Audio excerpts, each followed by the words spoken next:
ગુજરાત 18 લાઈવમાં આપનું સ્વાગત છે। શિનોરના સાદલી ખાતે ઇકો કારે એમજીવીસીએલના ચાલુ પ્રવાહ સિમેન્ટ વીજ પોલને નીચે પાડ્યો હોવાની ઘટના સામે આવી। પ્રાપ્ત માહિતી અનુસાર સાદલી પ્રાથમિક શાળા પાસેનો આ બનાવ સામે આવ્યો છે। પૂર ઝડપે આવતી ઇકો કારના ચાલકે અકસ્માત સર્જ્યો। ઇકો કાર ચાલકને ન દેખાયો એમજીવીસીએલનો સિમેન્ટ વીજ પોલ।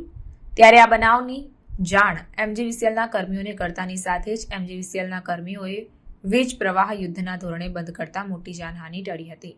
સિમેન્ટ વીજ પુલ પર ચાલુ હતો વીજ પ્રવાહ, ત્યારે બીઆરસી ભવન, ગાંધી ગૃહ હોલ, નાના કનેક્શન અંદાજિત 40 જેટલા આ સિમેન્ટ વીજ પુલ પરથી ચાલતા પ્રવાહમાંથી પસાર થઈ રહ્યા હતા।